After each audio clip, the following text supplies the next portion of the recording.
질문을 함으로써 설교를 시작하고자 합니다. 살면서 원망하지 않고 살 수 있을까요?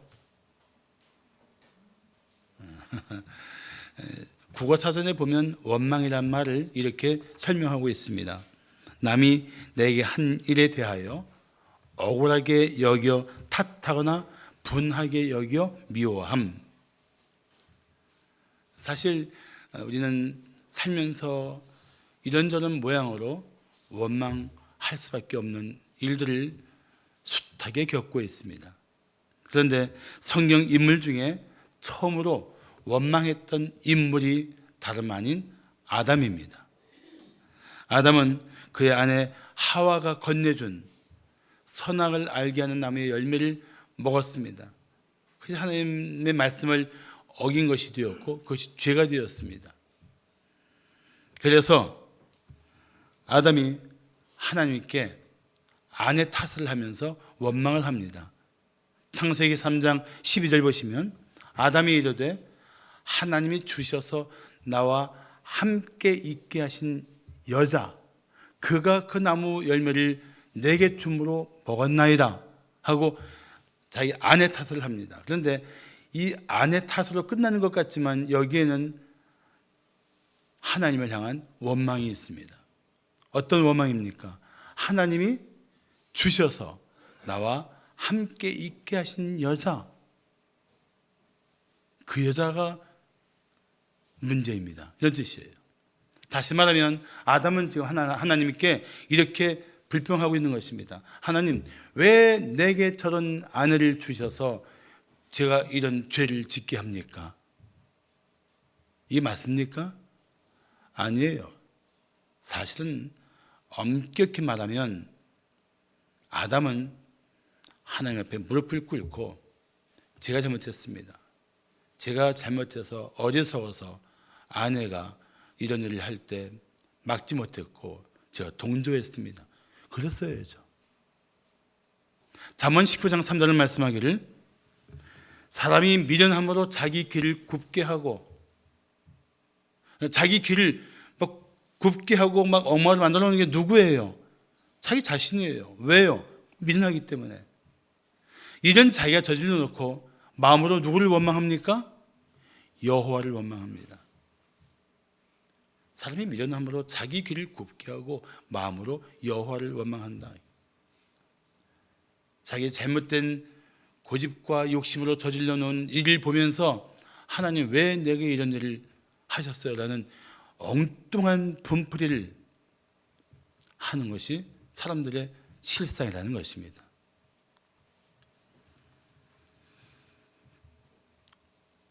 원망은 단순히 남의 탓으로 끝나는 것이 아니라 그 관계를 허락하신 하나님을 향하여 원망하는 아주 불순한 태도입니다. 하나님은 우리에게 원망받을 일을 결코 하시지 않습니다. 믿습니까? 하나님은 지극히 선하시고 인자하신 분이십니다. 그래서 원망은 그런 하나님을 향해서 그 선하시고 인자하신 하나님을 향해서 하나님을 욕되게 하는 죄입니다. 어떤 사람이 이렇게 한탄합니다. 아이고, 내가 누구를 원망하겠어요? 다 내 탓이지요. 그건 누구를 원망하는 겁니까? 자기 자신을 원망하는 거예요. 자기 자신을 원망하면서도 그 자리에서 하나님께 돌아오지는 않습니다. 원망이 맹랑한 것은 그런 것입니다. 누군가의 책임을 전가하고 탓은 하지만 그 삶의 자리에 자신의 문제를 인정하고 하나님께 돌아오지는 않는다는 것입니다. 원망만 해요. 원망에게는 쌍둥이 형제가 있습니다. 불평이라는 쌍둥이가 있어요. 원망과 불평은 함께 어울려 다닙니다. 사랑하는 성도 여러분, 원망 자체가 아주 심각한 죄는 아닙니다. 그렇지만 원망은 우리 삶 속에서 끊임없이 나타나는 그러한 죄입니다. 하나님의 선하심을 믿지 않는 죄이며 자신이 가지고 있는 삶에 대한 하나님의 시각을 잃어버린 채 세상 시각으로 바라보면서 불평하는 죄입니다. 자, 다시 한번 묻습니다. 우리가 살면서 원망하지 않고 살 수 있을까요? 쉽지 않습니다. 우리는 이미 습관성 원망증에 빠져 있는 상태입니다. 그래서 성경 인물에는 원망할 상황에서, 기가 막힐 상황에서 결코 원망하지 않았던 한 인물을 우리에게 주목하게 하십니다. 그분이 누구일까요? 이름이 외자예요. 이음으로 시작하고 받침은 비읍이에요. 욥 맞습니다. 욥이에요. 욥. 어느 날 갑작스러운 재앙을 만나서 그의 그 엄청난 재산을 하루에 다 잃어버립니다. 그것만으로 끝난 것이 아닙니다. 갑자기 거친 들에서 큰 바람이 일어나 집이 무너져 내리면서 그 안에 있던 아들 7명과 딸 3명, 이 생떼 같은 자식들이 평생 그들을 위해 눈물로 기도하며 하나님의 사람으로 세우기를 힘썼던 그 자녀들이 다 죽었어요. 감당할 수 있는 그런 고통이 아닙니다. 어마어마한 일을 겪었습니다. 정말 생각만 해도 끔찍한 상황에 빠진 것입니다. 그런데 욥이 어떻게 합니까? 욥기 1장 22절을 보시면 이 모든 일에 재산을 다 잃고 10명의 자녀를 다 잃고 모든 것이 다 사라진 그 모든 일에 욥이 범죄하지 아니하고 하나님을 향하여 원망하지 않았다고 말하고 있습니다. 어떻게 이런 삶이 가능할까요? 그리고 이런 욥의 삶 속에 나타난 이 탁월한 모습이 과연 우리에게는 가능할까요? 나는 우리 성도들이 오늘 말씀 속에서 원망을 뿌리치고 원망할 상황에서도 하나님만 주목하며 새로운 마음으로 일어설 수 있기를 축복합니다. 자, 그렇다면 우리가 원망하며 살지 않기 위해 어떻게 해야 할까요? 원망하며 살지 않기 위해서 우리가 성도로서 하나님을 믿는 사람으로서 해야 할 일, 첫째, 경고하신 하나님을 생각해야 합니다. 원망하지 마라. 이 경고를 마음에 받아들여야 된다는 것입니다. 무디가 했던 이야기입니다.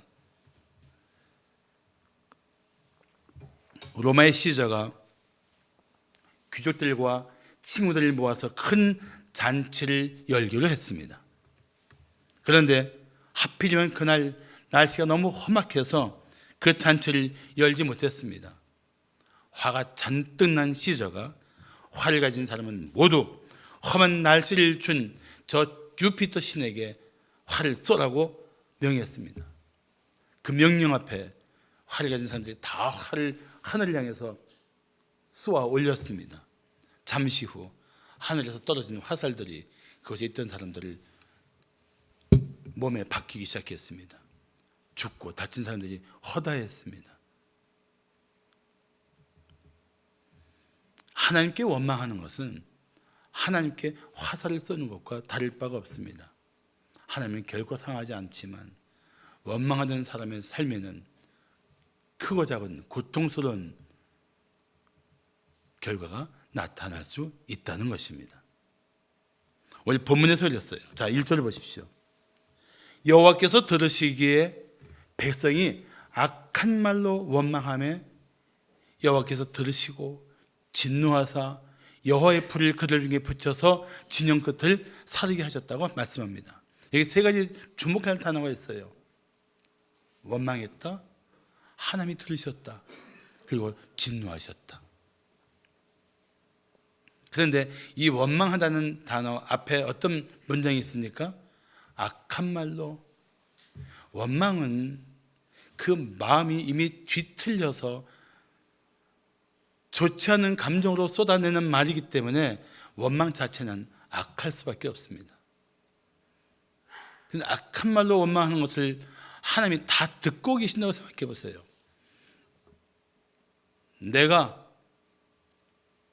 부지중이든 생각 없이 말하든 내가 그냥 습관적으로 원망하며 불평하는 나의 언어들을 하나님이 다 듣고 계신다고 생각해 보세요. 화장실 갔을 때 이 대변 자리에 문이 닫혀 있으면 함부로 말하지 말라고 그러잖아요. 누군가 듣고 있다고. 하나님이 듣고 있다고 생각해 보세요. 내 모든 삶에 이 악한 말로 하는 원망을 하나님이 듣고 있다고 생각해 보세요. 단순히 듣고 계신 것이 아니라 하나님이 그것에 대해서 진노하신다고 생각해 보세요. 그런 원망을 하다니 진노하시고 어떻게 하십니까? 오늘 보면은 여호와의 불이 진영 끝에 붙어서 불이 일어났습니다. 물론 진영 끝에 붙인 것도 하나님이 그들에게 경고하시기 위한 겁니다. 진영 중앙에 떨어뜨려서 불이 삽시간에 퍼져나가면 큰 피해를 볼 수 있으니까 진영 끝자락에 붙여서 그 불로 인해서 그들에게 경고하신 거예요. 원망하지 마라. 원망은 내가 미워하는 것이다. 경고하신 거예요. 경고.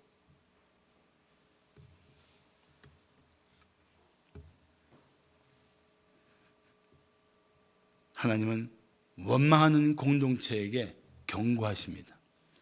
원망이 많은 가정에게 경고하십니다. 원망이 많은 심령 가운데 경고하십니다. 원망하지 마라. 이게 원망할 일이냐? 우리는 원망할 일이라고 생각하는데 하나님은 그런 일로 원망하지 말라는 것입니다. 왜요? 원망할 상황 속에서도 하나님이 행하실 계획이 있기 때문에 그렇습니다. 하나하나 다 원망할 일이지만 그 원망이 변하여 노래가 되게 하시는 하나님, 그 원망이 변하여 우리의 기쁨이 되게 하시는 하나님, 그 하나님에 대한 신뢰가 있다면 오늘 억울해 보이고 못마땅해 보이는 상황 속에서도 원망은 하지 말라는 것입니다. 지금 내가 겪고 있는 문제가 전부가 아니고 그 위에서 이것마저도 나를 위해서 하나님이 허락하시고 마침내 합력하여 선을 이루실 하나님의 계획 속에 있다는 사실을 믿는다면 원망하지 말라는 것입니다. 원망을 이길 수 있는 방법은 이유는 한 가지예요. 하나님에 대한 신뢰.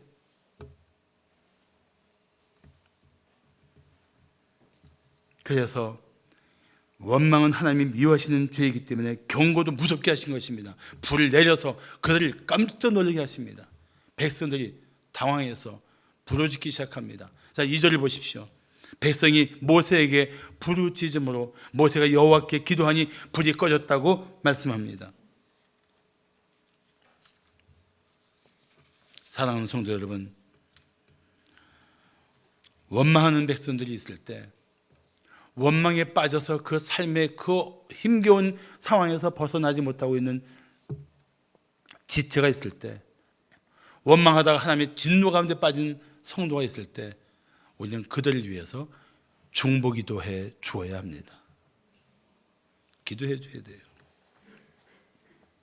그러면 우리의 기도를 들으시고 하나님께서 원망 중에 고통당하는 이들에게 은총을 베풀어 주실 것입니다.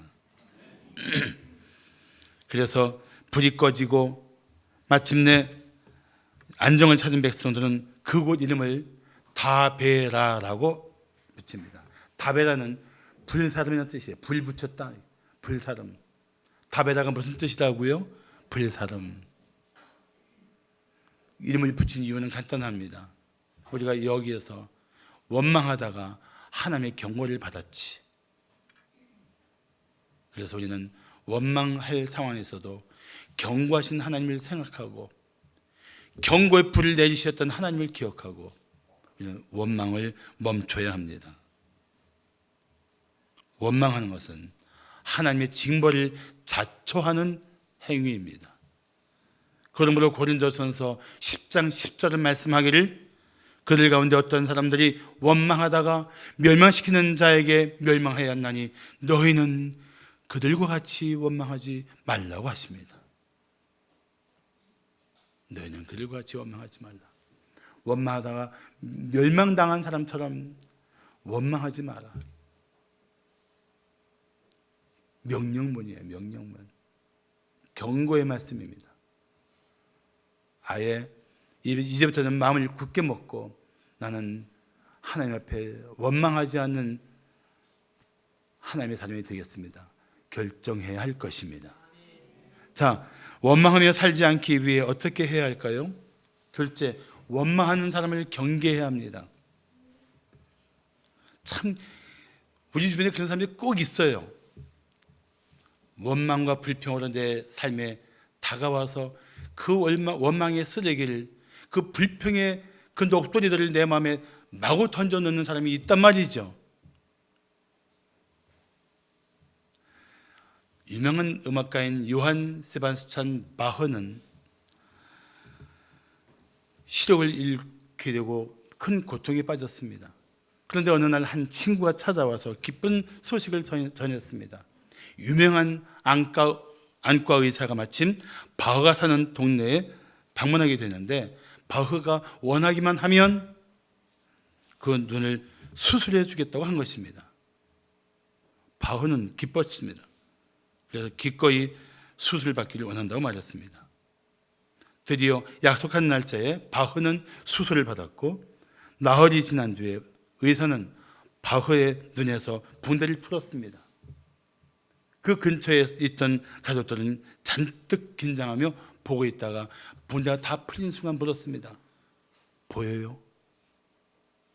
의사도 궁금했습니다. 보입니까?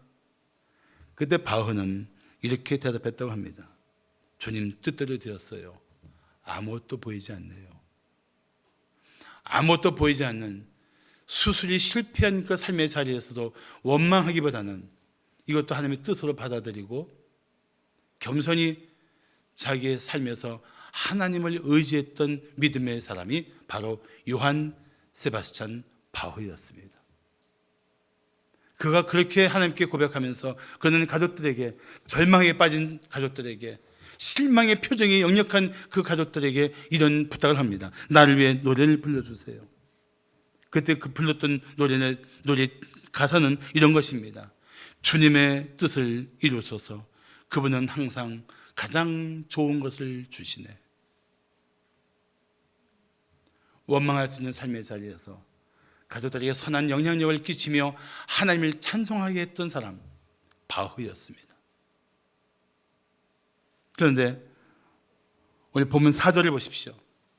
그들 중에, 이스라엘 백성 중에 섞여 사는 다른 인종들이 탐욕을 품음에 이스라엘 자손도 다시 울며 이르되 누가 우리에게 고기를 주워 먹게 하랴고 말합니다. 자, 그들은 이스라엘 백성들이고, 그 이스라엘 백성들에 섞여 사는 다른 인종들은 누구를 말하냐면 이스라엘이 애굽에서 나올 때 따라 나온 이방인들이에요. 이스라엘 백성들이 몰려 나가니까 이참에 이 비참한 애굽의 노예 상태에서 함께 벗어나자고 따라 나온 사람들이었습니다. 그들은 가나안에 대한 소망도 없었고 하나님의 능하신 손길로 구원받은 감격도 없는 채 단지 이 지긋지긋한 애굽의 삶을 벗어나고자 하는 마음만 가지고 따라 나왔던 사람들이었습니다. 그러니까 그들은 광야 생활이 너무나 힘겹게 느껴졌습니다. 그리고 어려움이 닥칠 때마다 그들은 원망하고 불평했습니다. 근데 오늘 본문에 보면 그들이 탐욕을 품음에 더 불평이 거세진 것입니다. 탐욕은 무엇입니까? 절세에 필요한 일상의 공급이 아니라 그보다 더 과한 육체 욕심을 채우려는 마음에서 나오는 것이 탐욕입니다. 주님이 받은 것으로 감사할 상황을 벗어나서 받지 않아도 될 것, 그러나 그 욕심 사나운 상태에서 그 마음이 갈망하는 것,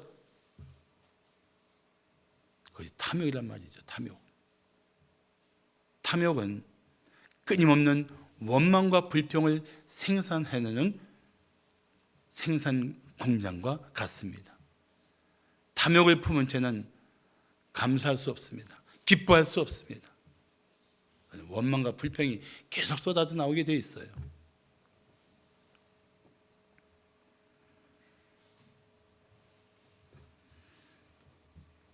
사랑하는 성도 여러분, 그런데 이 원망이 전염성이 아주 강합니다. 그 이스라엘 백성 중에 섞여 나온 사람이 얼마나 되겠어요? 근데 그런 사람들이 탐욕을 품고 원망하고 불평하는 소리에 백성들이 함께 금방 부안요동하고 휩쓸려 갑니다. 그리고 성경에 보면 다시 울며, 다시 울며. 4절에 보시면 백성들이 다시 울며. 다시 울는 건 뭐예요? 전에도 울었다는 거예요. 지금 또 울고 있는 거예요. 뭐 때문에? 신세 한탄이에요. 신세 한탄. 누가 우리에게 고기를 주어 먹게 하냐.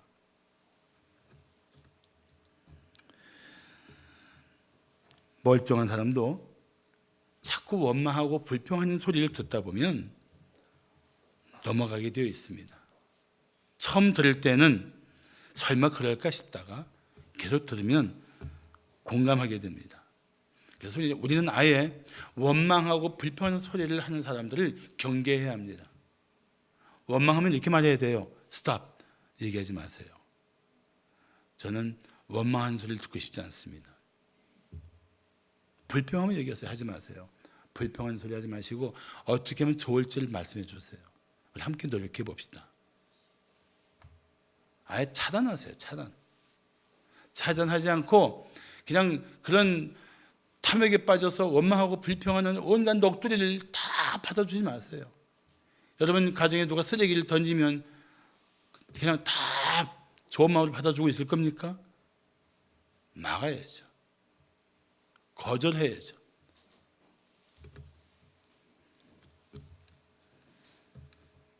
문제는 백성들에게도 있습니다. 그런 말을 해도 거기에 끌려가면 안 되죠. 백성들이 오히려 그들에게 선한 영향력을 끼쳐야죠. 그런데 악한 영향력에 휘둘리면 안 되죠. 원망하지 마세요. 지금 우리가 누리는 은혜가 얼마나 큽니까? 한마디는 했어야죠. 그런데 오히려 이스라엘 백성이 영향력을 받고 있으니 얼마나 안타까운 일입니까? 그래서 그들이 울부짖기 시작합니다. 누가 우리에게 고기를 주랴. 그뿐 아닙니다. 5절을 보시면 참 기가 막힌 얘기가 나옵니다. 5절 보십시오. 우리가 애굽에 있을 때에는 값없이 뭐라고요? 값없이 생선과 오이와 참외와 부추와 파와 마늘들을 먹은 것이 생각나거든요. 값없이 먹었다고요? 새빨간 거짓말입니다. 뜨거운 떼약볕 아래에서 채찍에 맞아가며 목숨 걸고 일해서 겨우 얻어 먹었던 음식입니다. 값없이가 뭐예요? 그나마도 그들이 그리워하는 이유가 있다면 이 자극적인 음식들, 몸을 좋게 한다는 이 음식들에 대한 그리움이 있었겠죠. 그런데 이 몸을 생각하는 음식 때문에 지금 누리는 자유의 소중함을 잃어버리고 있다면, 육체 만족을 얻지 못한 이 불평 때문에 하나님이 약속하신 그 미래를 향한 꿈마저 잃어버리고 있다면, 오늘 못마땅한 것 때문에 하나님이 이미 베풀어 주신 은혜에 대한 감격을 상실하고 있다면 얼마나 안타까운 일입니까? 얼마나 안타까운 일이에요.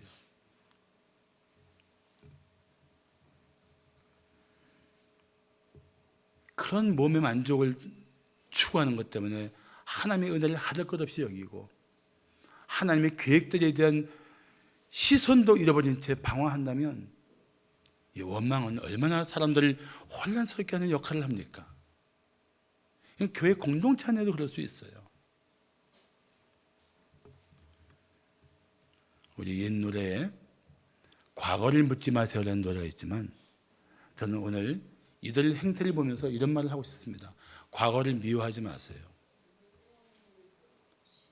과거에 당했던 그 엄청난 고통보다도 먹었던 것만 미워하는 것, 이것은 잘못된 생각입니다.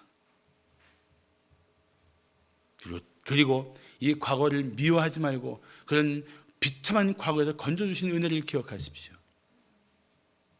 그리고 항상 원망하는 사람을 경계하십시오.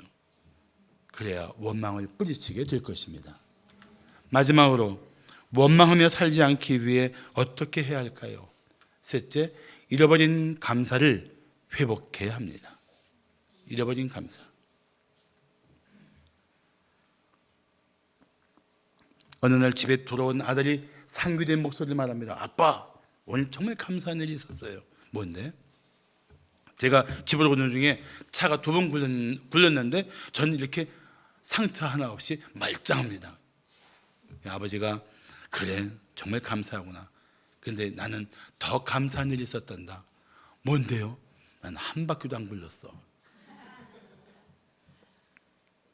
어쩌면 우리가 날마다 매우 자연스럽게 누리고 있는 이 일상의 은혜가 매우 큰 은혜입니다. 매우 큰 은혜예요. 생각해 보세요. 먹는 것, 자는 것, 입는 것, 이것이 우리 삶에 날마다 가능하다는 것, 이게 보통 일입니까? 난 이 평범한 삶 속에 여전히 번뜩이 드는 이 비범한 은혜를 볼 줄 안다면 우리는 감사가 회복될 줄로 믿습니다. 아침에 일어나서 눈을 뜨고 새날을 맞이하며 호흡할 수 있는 것, 이것도 놀라운 은혜 아닙니까? 볼 수 있는 것, 들을 수 있는 것, 말할 수 있는 것, 이거 은혜 아닙니까? 힘있게 두 발로 땅을 딛고 걸어갈 수 있는 것, 이거 은혜 아닙니까? 놀라운 은혜를 우리는 날마다 누리고 있는데 이 날마다 누리는 일상의 은혜를 너무 우리는 당연히 여기고 있단 말이에요. 그래서 이건 아예 제껴놓고 살고 있으니까 이 일상의 은혜에 대한 감격을 잃어버리고 우리는 살고 있는 것입니다. 그래서 저는 좀 주책기가 있어서 밤에 잠든 아내 손을 잡고 맥박이 뛰는 걸 느끼면서 하나님 이 맥박 뛰게 해주시니 감사합니다. 이럴 때가 있어요. 감사한 거죠. 그건 정말 감사한 겁니다. 사실 우리가 일상의 은혜를 감사하기 시작하면 감사할 것이 얼마나 많은지 몰라요. 정말 감사할 것이 많습니다. 그런데 오늘 6절을 보십시오. 백성이 뭐라고 말합니까? 이제는 우리의 기적이 다하여 이 만나 외에는 보이는 것이 아무것도 없도다. 자, 이 만나 외에는 이 표현이 만나가 좋다는 겁니까? 현찮다는 뜻입니까? 예, 현찮다는 거예요. 이 만나 외에는 이 만나를 아주 현찮게 여기는 겁니다. 하나님이 주신 이 특별한 양식을 하잘 것 없이 여겼습니다. 민수기 21장 5절에도 보시면 백성들이 이렇게 툴툴거립니다. 백성이 하나님과 모세를 향하여 원망하되 어찌하여 우리를 애굽에서 인도해 내어 이 광야에서 죽게 하는가? 이곳에는 먹을 것도 없고 물도 없도다. 우리 마음이 이 하찮은 음식을 싫어하노라. 이 하찮은 음식이 뭘까요? 만나예요. 하나님이 주신 이 은혜로운 날마다의 은혜를, 이 놀라운 날마다의 하나님의 손길을 하찮게 여기고 있는 것입니다. 생각해 보세요. 아무것도 없는 광야에서 농사를 지을 수 있습니까? 나무에서 열매를 딸 수 있습니까? 아무것도 없어요. 오직 하나님이 주시는 이 만나 외에는 이들이 생존할 수 있는 방법이 전혀 없었습니다. 그러니 그들에게 날마다 베풀어 주시는 이 은혜를 하찮게 여기고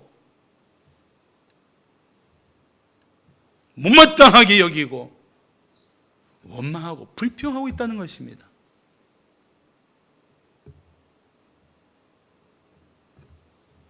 만나는 원래 히브리어로는 만입니다. 근데 만나가 무슨 뜻이냐면 이것이 무엇이냐 이런 뜻이에요. 만나가 무슨 뜻이라고요? 이것이 무엇이냐. 아침에 새벽에 이슬 내릴 때 쫙 깔려 있는데 세상에 이게 뭐야 하는 게 만나가 된 거예요. 그런데 오늘 8절에 보시면 백성이 두루 다니며 그것을 거두어 맷돌에 갈기도 하고며 절구에 찢기도 하고 가마에 삶기도 하여 과자를 만들었으니 그 맛이 기름 섞은 과자 맛 같았더라. 이게 맷돌에 갈고 또 절구에 찢기도 하고 또 삶기도 하고 단단했던 모양이에요. 근데 이 단단한 게 해가 나면 싹 없어지는 것도 신기하지 않습니까? 하나님이 특별한 방법을 주신 거고 특별한 방법을 거두어 가신 거예요. 처음 받았을 때는 하루라도 더 많이 먹으려고 막 욕심껏 모든 사람들이 이제는 그 감격도 그 은혜에 대한 기쁨도 잊어버린 채 하찮은 것, 마음에 안 드는 허접한 것으로 얘기하고 있는 것입니다. 근데 이게 이스라엘 백성들만의 문제가 아니에요. 오늘 살고 있는 우리들의 마음에도 이런 똑같은 현상이 있습니다. 날마다 베풀어 주시는 일상의 은혜를 감사하지 못하고 사는 것, 감사를 잃어버리는 세대. 그래서 디모데후서 3장에는 이 마지막 때는 감사하지 않는 것이 특징이라고 나와 있습니다. 그렇게 하나님이 날마다 부어주시는 은혜, 그걸 하찮게 여기다니 얼마나 악한 짓입니까? 만나를 오늘 본문 속에서 말씀해 주시는 이유도 그겁니다. 이렇게까지 하나님께서 특별하신 은총을 베풀고 있는데 그걸 너희가 못마땅하게 여기다니, 그걸 말씀하고 계신 거예요.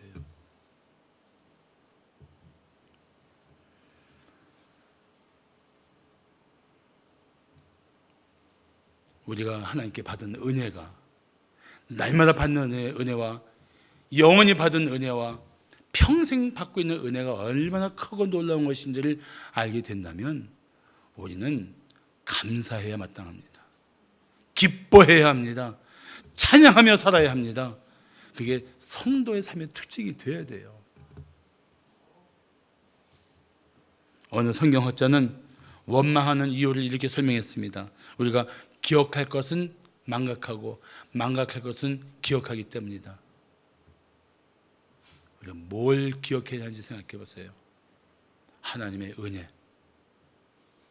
하나님의 자비와 긍휼, 그분의 신실하신 손길, 때를 따라 돕는 그 자상하신 은혜 잊지 마십시오.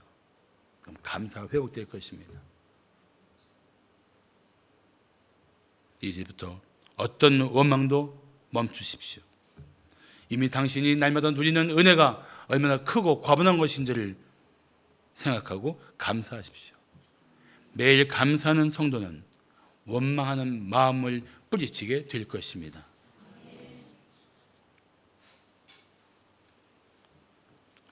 보지 못하고 듣지 못하고 말하지 못하는 삼중고를 겪었던 미국의 고 헬렌 켈러 여사가 쓴 자서전 책이 있는데 The Story of My Life라는 책입니다. 거기에서 이 헬렌 켈러 여사가 소녀 때 쓴 글을 한번 읽어드리겠습니다. 내가 단 한 번만 저 무지개를 볼 수 있다면, 내가 단 한 번만 저 떨어지는 낙엽의 아름다움을 볼 수 있다면, 단 한 번만 이 산속에 흐르는 시냇물을 바라볼 수 있다면, 나에게 아름다운 가르침과 자상한 친절을 베푸는 설리반 선생님의 아름다운 미소를 단 한 번만 볼 수 있다면, 내가 한 번만 아름다운 음을 발하는 오케스트라의 악기를 연주하는 사람들을 내 눈으로 볼 수만 있다면, 나에게 귀한 설교에 감동을 주는 목사님의 그 얼굴을 단 한 번만 볼 수 있다면, 그 메시지가 이렇게 내 삶을 바꾼 성경을 단 한 번만 내 눈으로 보고 읽을 수만 있다면, 지는 해의 석양을 단 한 번만 내 눈으로 바라볼 수 있다면,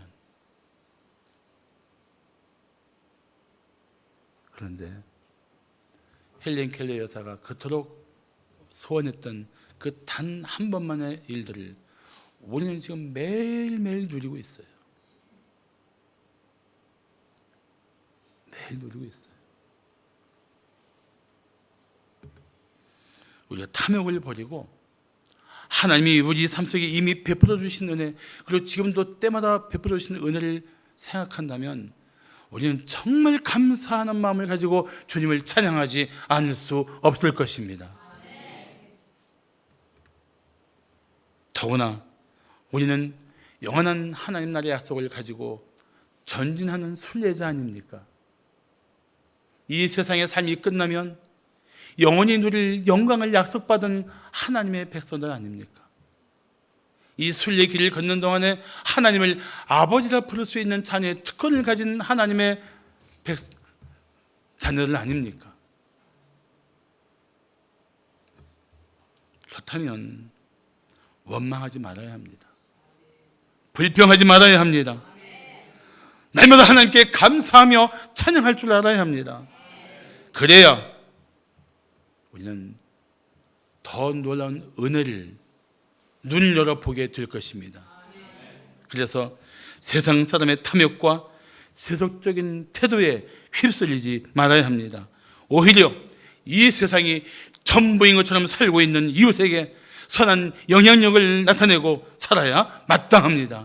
그것이 하나님을 영화롭게 하는 성도의 삶인 것입니다. 그 삶을 살아가십시오. 기도하겠습니다.